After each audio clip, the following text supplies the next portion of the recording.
Hey everybody, what's up? Hope you're enjoying the conference so far. I apologize I couldn't make it. Luckily you have some other great panelists over here. Todd Malicote, Stephen Spencer Stephen. I always get his name mixed up. Anyway, so buying domains for SEO value. In 2004, I was listening to Chris Ramonde on a panel, and he started talking about how there were all these domains out there that had expired but were linked to by government, military, and EDU websites.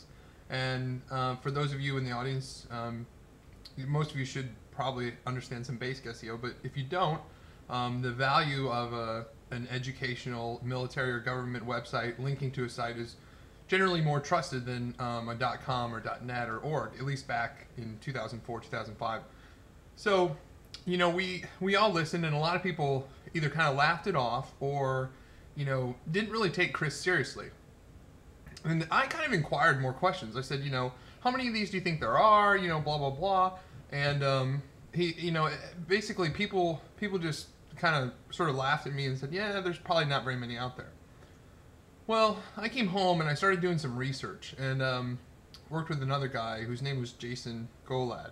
And he's not very well known, but a very, very smart person. Anyway, so we started talking about how can we find these domains that are out there that have expired and are just sitting in limbo but have links from EDU, military and government websites.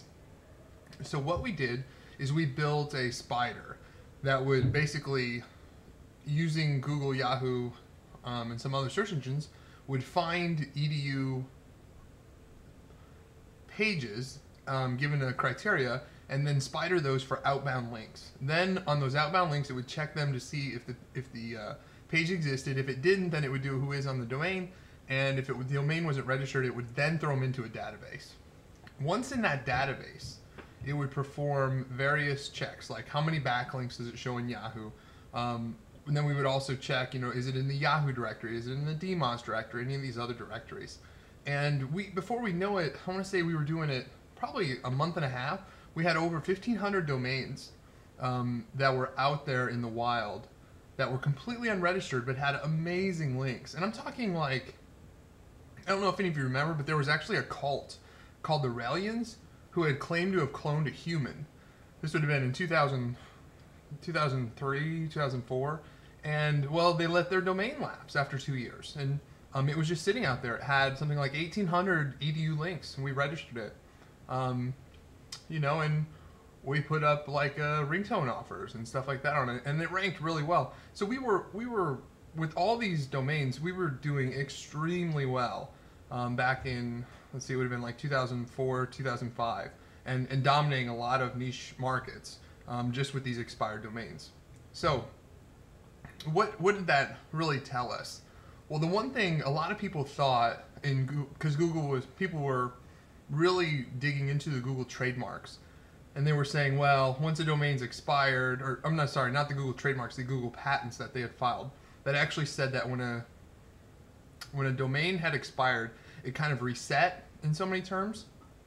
So the one thing our experience had showed us was definitely that Google had almost given weight to the age of links and not so much the age of the domain, because we were registered in a domain, they were only, you know, days old, and they would have tons of index pages, tons, and they would get in keyword traffic. I mean, within a week. Now keep in mind, this was years ago. This was 2005-ish, late 2004, early 2005. So, you know, it was truly, truly amazing just to register these domains, and all of a sudden, bang! It really kind of showed us that, you know, it was always thought that it was the domain age that was the big important thing. And I still kind of disagree with that. I think it's more of the link age and how long the links have been in place, because and this is something that actually, you know, the one thing throughout this panel you should keep in mind is what's not really kind of basic bread and butter SEO has a very limited shelf life.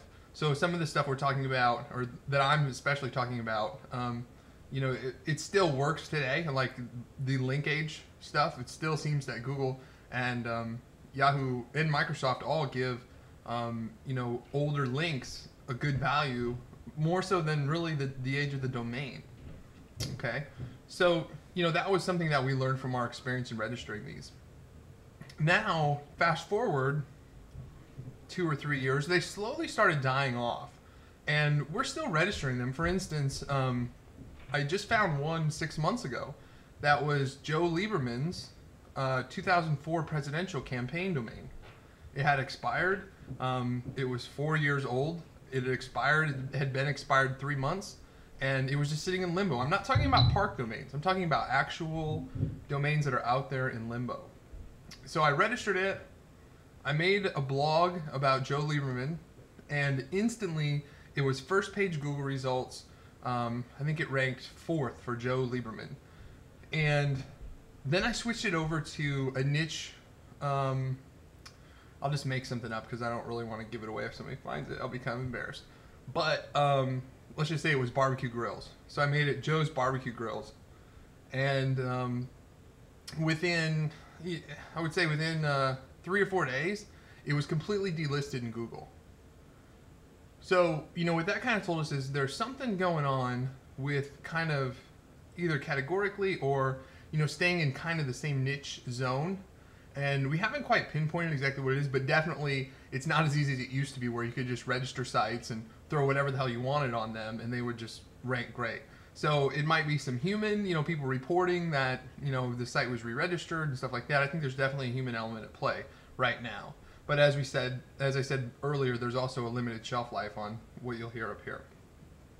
So fast forward now, it's almost not even really worth our time to do the domain game. I've talked about this many times. People kind of laugh it off and stuff. It's been extremely profitable over the years. And I still think if you're looking for a niche site, they're out there. I mean, there's domains that are expired, just sitting out there that you can register for $7 and buy for SEO value, 301 the links.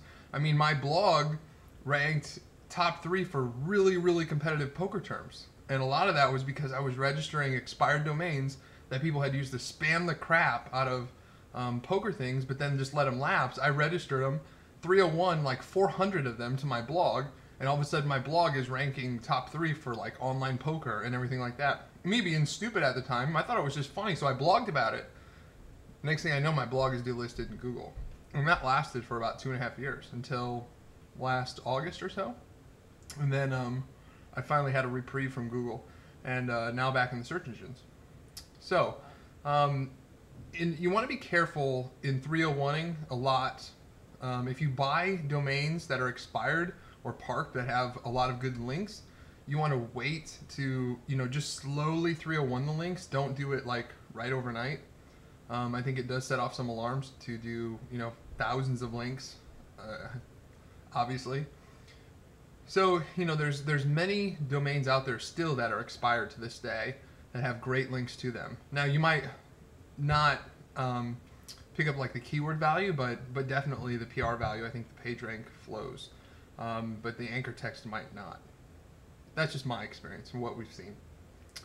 So now, we've kind of evolved into buying more domains for branding and not so much for SEO.